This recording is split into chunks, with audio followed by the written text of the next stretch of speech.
Hi, everybody. Welcome to Texas REIAs. I'm Shenoah Grove, the founder and president of Texas REIAs.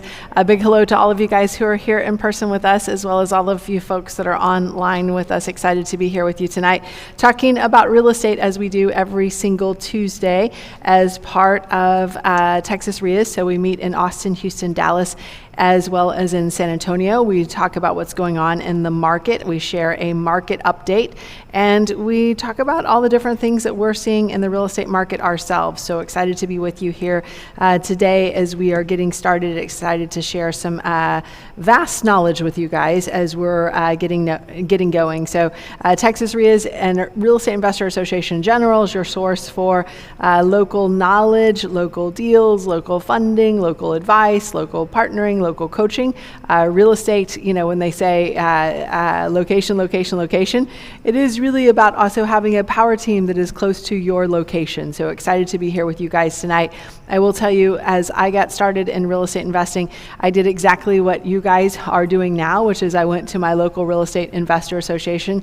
I am embarrassed to say that when I got started in real estate, and some of you guys, I've probably been doing real estate maybe for more years than you've been on this earth. But when I got started, we didn't have the YouTube, we didn't have the podcast, we didn't have all of the cool things that you guys have today. So what we did have is a Real Estate Investor Association. So that's the first thing that I did. I joined my local Real Estate Investor Association. It was there 20 years ago that I got my first investor deal. It was as part of the Real Estate Investor Association that I got my last deal.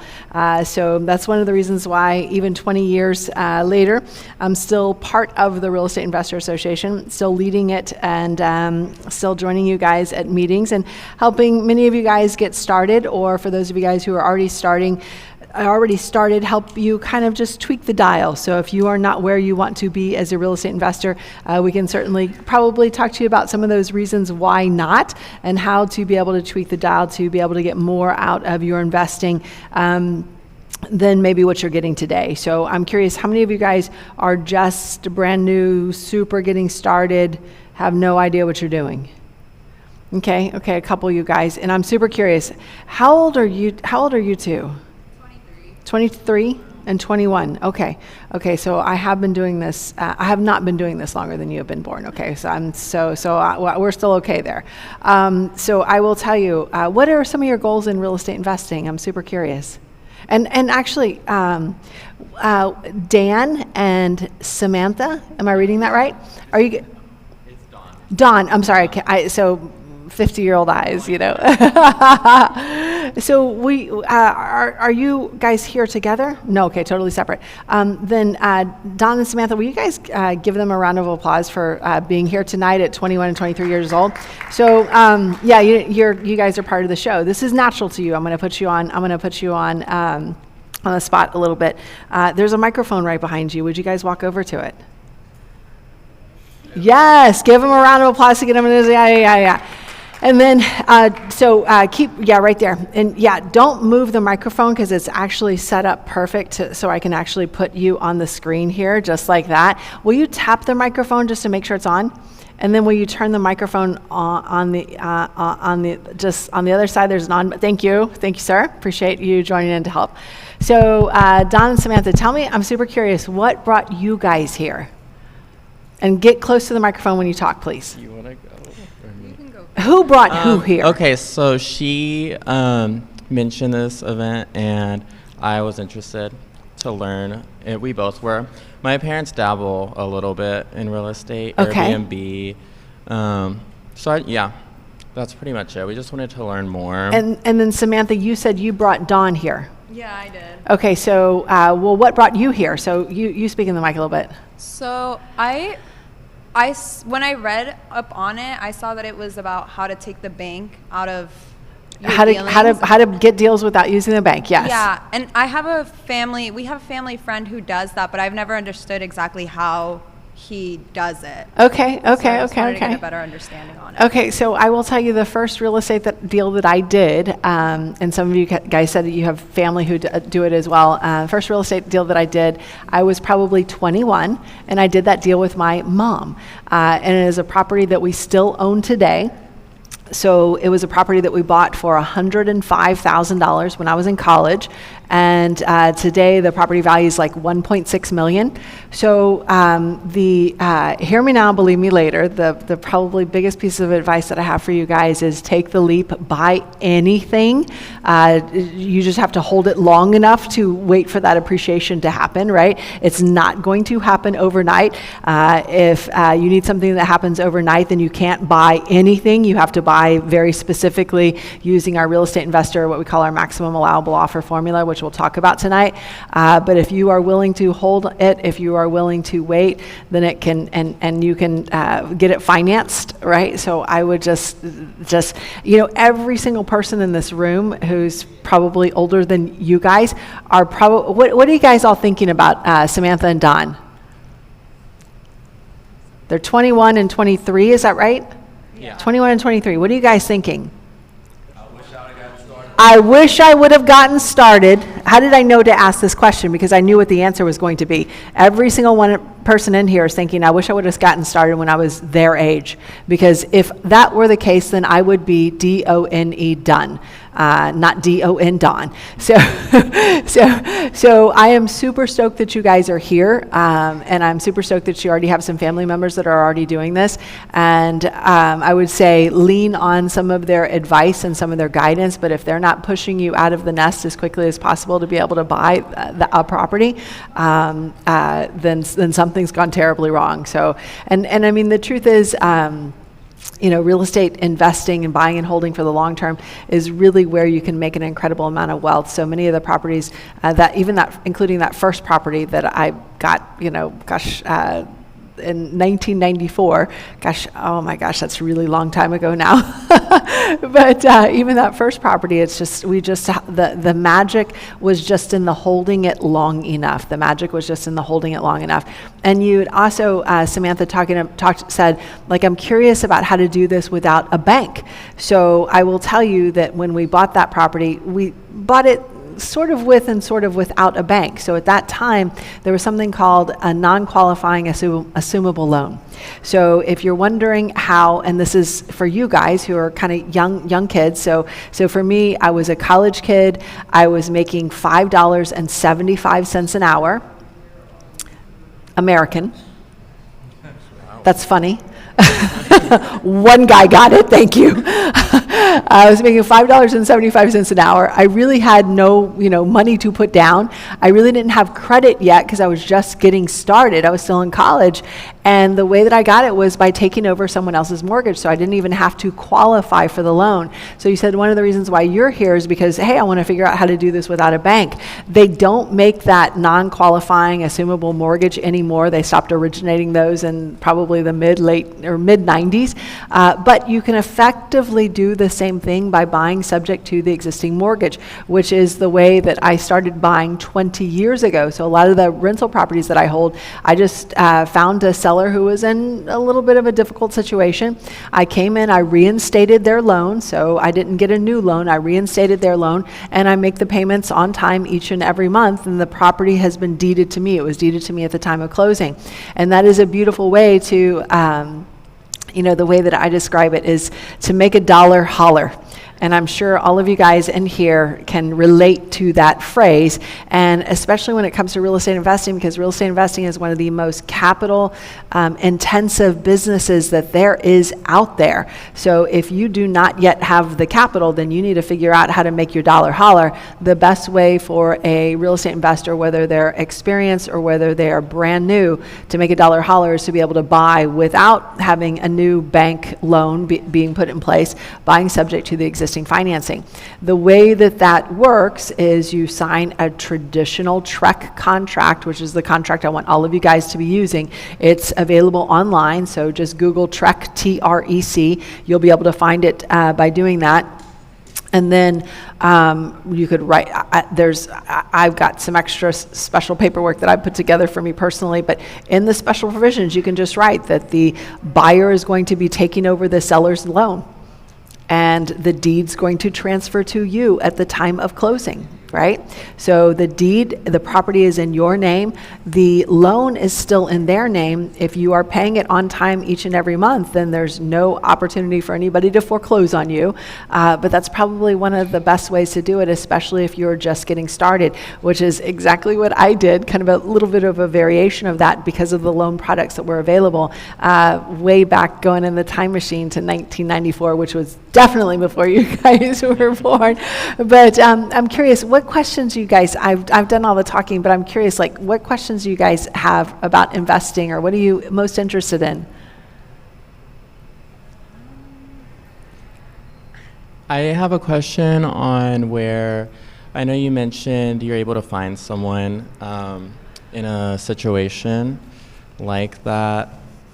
Is there a specific place that you went to find that? Yes, so I'm going to see if I can, I have a slide and I'll show it when you guys, actually, will you guys give them a round of applause, and I'll put this slide up if you guys want to come and sit here. And then what I'll suggest, guys, is that you take a picture of this slide that I am about to put up on the screen, just so you know exactly. So I think that's a great question. Hey, where do I find these people that are in need of maybe some of my assistance? So I've listed several different places here. Some of these are some old school things like newspaper ads, but what you'll find in here is wholesalers. I will say be careful of wholesalers. The reason why I want you guys to be careful of wholesalers is because there's two rules of thumb when it comes to wholesalers. Two rules of thumb. Number one, they always overestimate the ARV, the after repair value. Number two, they always underestimate the repairs, the amount of repairs to be able to get that after repair value. Pre-foreclosure list, this is probably one of my favorite lists to use. Newspapers, does anybody in here get the newspaper delivered? Just, okay, one person. I do too. I read the Wall Street Journal every day. You get the Sunday paper delivered? Okay, yeah, so I read the Wall Street Journal every day. I'm probably a little addicted to it. My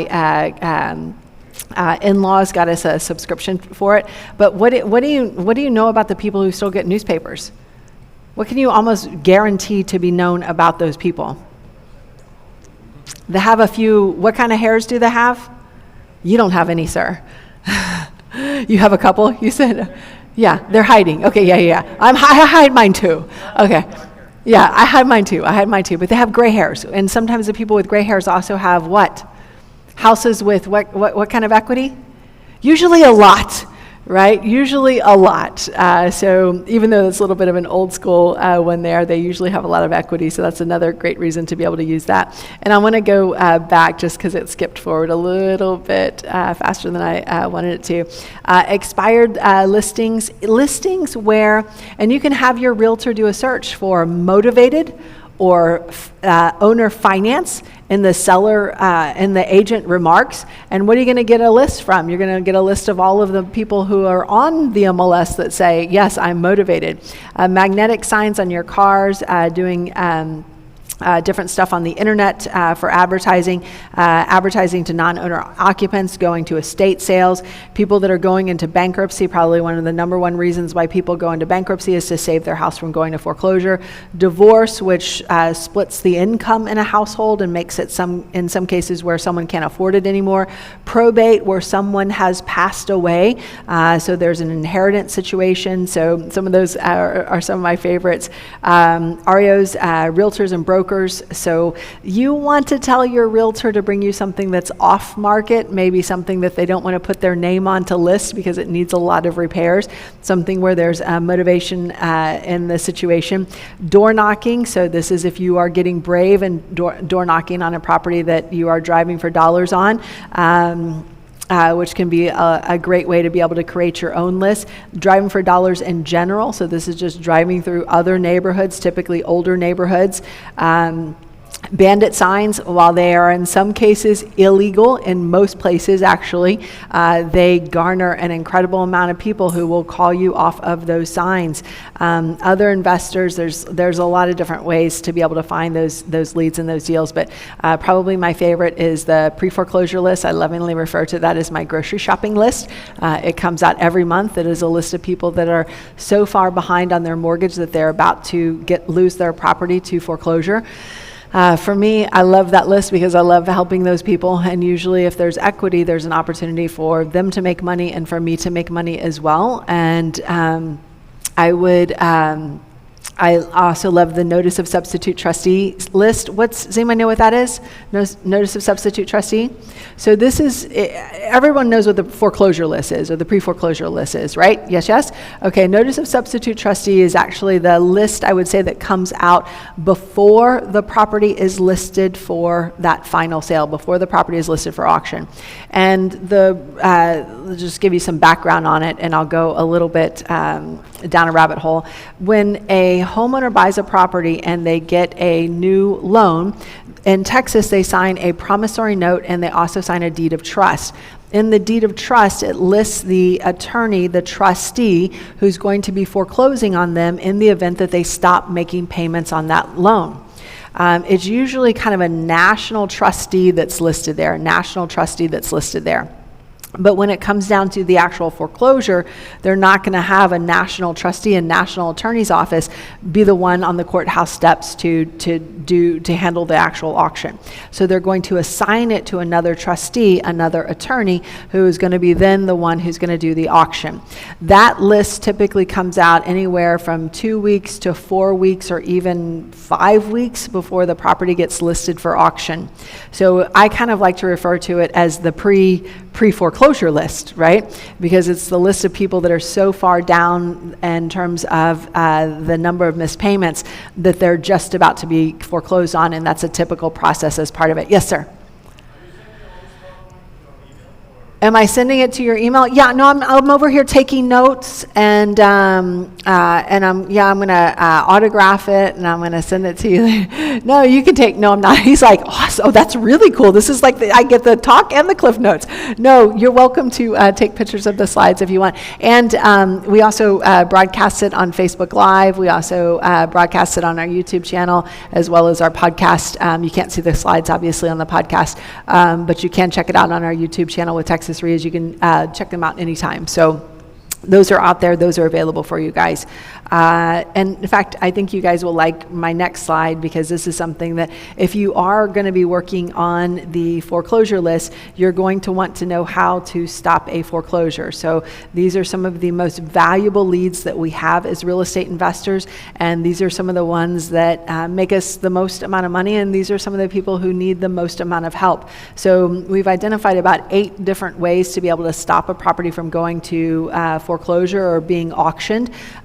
So they go from things that are free or cheap, calling and begging, sending a cash offer, calling and threatening, sometimes that works too, asking for a partial payment, starting a loan mod, starting a short sale. All of those are free options. The last 2, those are the 2 that you're going to use when it's about a week or a few days before going to auction. You're going to have to do a TRO, temporary restraining order, or a bankruptcy. How many of you guys are familiar with the TRO, the temporary restraining order, when it comes to real estate? All right, perfect. How many of you guys are familiar with the term TRO, or temporary restraining order, when it comes to a bad boyfriend or girlfriend?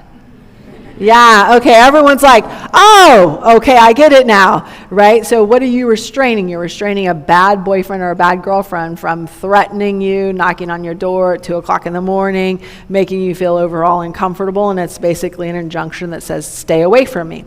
So in this case, who we're filing a temporary restraining order against is the lender, who is doing what? Calling, threatening, right? Doing all of those same sorts of things. Well, in some cases, and in most cases, asterisks, a judge will allow a temporary restraining order against a lender who is about to foreclose. Now, it's not a strategy that you can use month after month after month after month, right? This strategy has an expiration date. Typically, you only get to use it one time, which is typically plenty of time for you to sort through any of the title issues that might be coming up, that might stop you or get in the way of you actually going to the actual closing. So it just gives you just enough, just like temporary restraining orders, they do expire over time. So does a temporary restraining order against a bank. The other option is a bankruptcy option. So that one is a guaranteed stop to a foreclosure, unless, again, they've recently declared bankruptcy, unless they've declared they've gone from a Chapter 13, then they can then go to a Chapter 7. But if they've exercised both of those, then they can't really go back to that that well for a certain amount of time either. So just know that those are other options as well. We like to use the bankruptcy option when we are dealing with a seller who has additional debt that needs to be extinguished in order to close on that property. So if probably one of the number one reasons why people declare bankruptcy is so they don't lose their house to foreclosure, what is maybe the other number one or the number two reason why people declare bankruptcy? I've heard it's medical bankruptcies, where, for example, they're in a car accident, they're in the ICU for 2 weeks, they walk out, they've got a bill for $2 million, and they have no way, and they make $50,000 a year, right? So what are they going to do with, what am I going to do with this, right? So medical bankruptcies sometimes happen in order to eliminate that debt.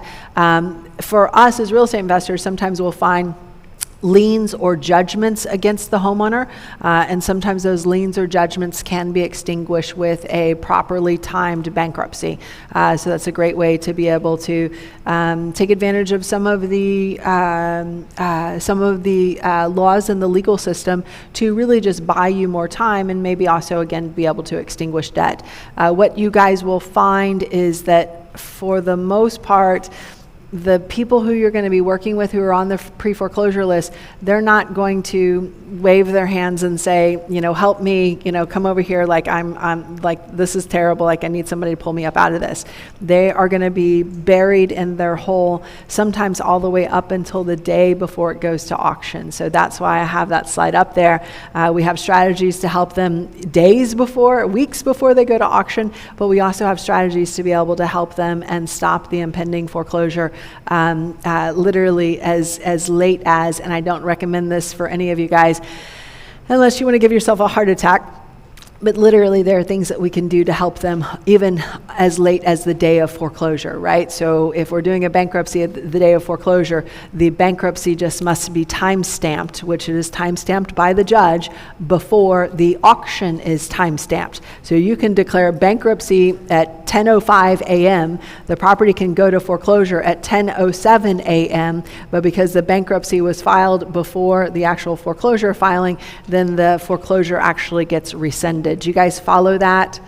Okay, I know we're kind of going down a little bit of a rabbit hole here about auctions and foreclosures, but the reason why I am is because to me that's probably, this is some of the most exciting investing that you can do.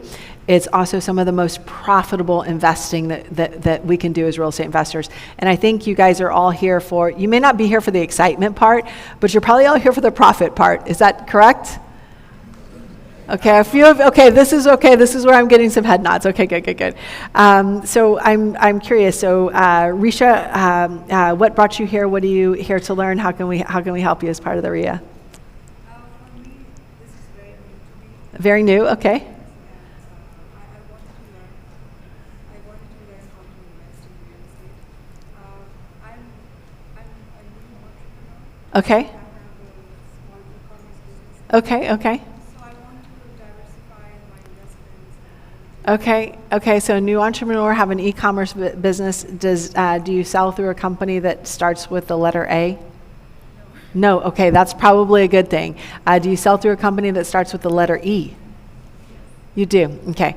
So then you know how sometimes those alphabet folks can kind of constrain or help you grow your business or take a bunch of fees from your business, right? So we have different things in real estate that also charge fees, like title companies, but they also insure and protect our transaction as well. So are you looking to invest your earnings from your other business into real estate, or are you just looking for additional income opportunities? Okay, all right.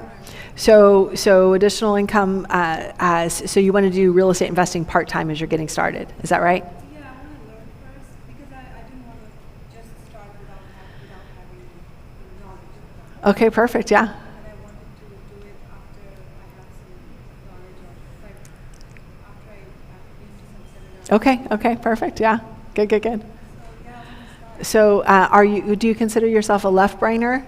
who analyzes everything, or do you consider yourself a right-brainer who takes immediate action, like, let's roll, I'm going to roll out of here and I'm going to knock on some doors tonight? You're both. Okay. Who are my left-brainers in the room? You know who you are. Loud and proud. Let's see it. My left-brainers like, I need to do a calculation on this really quickly. Let me check my spreadsheet. I'll be right back. Who are my right-brainers in the room? I'm gonna walk out and do some door knocking tonight. Okay. All right. Okay. Good. So my right-brainers are like, boom. My left-brainers are like, is there more of the question? I know who you are. It's like you wear glasses. It's like you're just like, we might as well just like, that's our flag, But for me, I am a natural left-brainer. When I first started in real estate, and I'm curious, and I know you, and you're here with your wife or your girlfriend, and your wife doesn't know. He's like, you're going to make the ride home really freaking uncomfortable tonight. Wife or girlfriend? Wife, okay. Can you tell me, like, does he have the most beautiful spreadsheets? He does, yeah. So I will tell you, I had the most beautiful spreadsheets when I first started investing in real estate.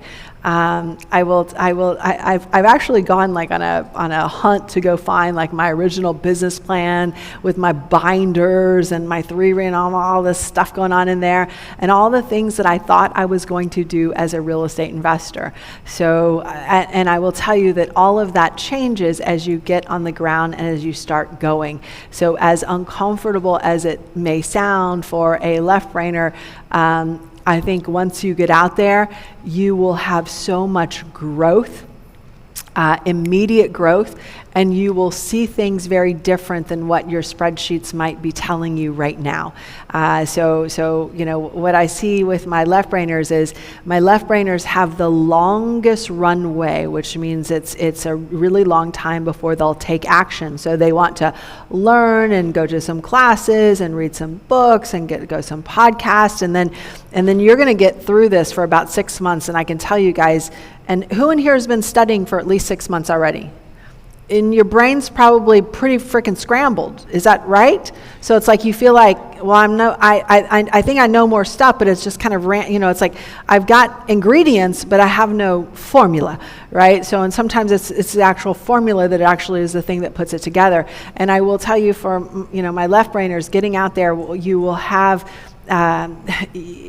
everything in your business plan. You might as well light it on fire, right? It will change dramatically. And the truth is, you'll need to meet each individual person, each individual owner, where they are at, as opposed to you saying, well, my spreadsheet says that I'm looking for this particular thing, and because you do not fit in that thing, then I must move on to go and find my thing. So I would challenge all of you, both right-brainers and left-brainers, to kind of greenfield every single opportunity. And the way that I think of it, or the thing that I say about it is Buddha mind, right? Show up with just a beginner mind. Show up, here you are, as opposed to here I am, right? There's a difference, right? So when you're showing up and you're saying, hey, here you are, like, let's talk about what's going on and what can I do to help. You're going to show up different. You're probably going to be able to create a relationship faster than you would if you are just like, and I am totally guilty of it. Like I am literally like, just the facts, ma'am. That's how I started. I will say that held me back for probably many years until I kind of woke up to, this other side of it. And I will tell you that the market will change. And, for me, I got started in a down market, and a lot of the projections that I had about what I was going to be doing changed because of that. And as the market shifted and the market went into an up market, same thing. Everything in my business plan had to shift. Otherwise, I would have been bounding my head against a wall to a market that was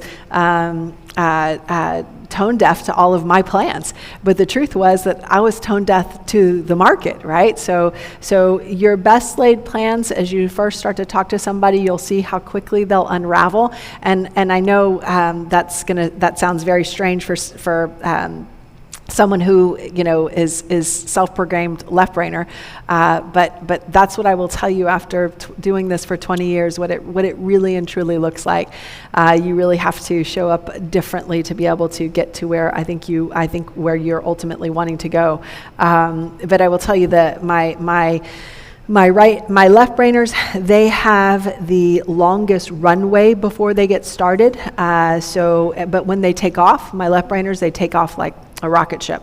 My right brainers, they take off like a plane you don't want to be on, which is like boom, boom, boom, boom, boom, boom, boom, boom, boom, and it's actually quite scary. But you usually find that both of them kind of get going at the same time. So, kind of some interesting things about kind of how you approach life in general and how you approach investing. So my husband, when he and I first met, he had a cute little nickname for me, and that nickname was Spreadsheet Girl. Okay? That just gives you an idea of how the left brain is, okay? So we had the best, spreadsheets, the best business plans, but once we decided to greet each opportunity and meet each opportunity where it was, that's when our business really started to grow. And we came up with this philosophy that is essentially that we wanted to make money every single time the phone rang. How many of you guys would like to make money every time the phone rings? 1, 2, okay, that's okay, good, now we're talking. So we'll teach you tonight some of the different ways that we've been able to do that over the years, and the whole objective behind that is I don't want to go back to work for anybody else. And if I don't come and show up with that philosophy of making money every time the phone rings, adapting to the changes in the market, then I'm going to have to update my resume. And right now my resume is in some version of DOS, that some of you guys are so young you've don't even know what I'm talking about. But some of you guys get the idea, I don't want to go back to update that thing because I love what I do in real estate. I love what I do in investing. And so excited to be here with you guys tonight. I'm done.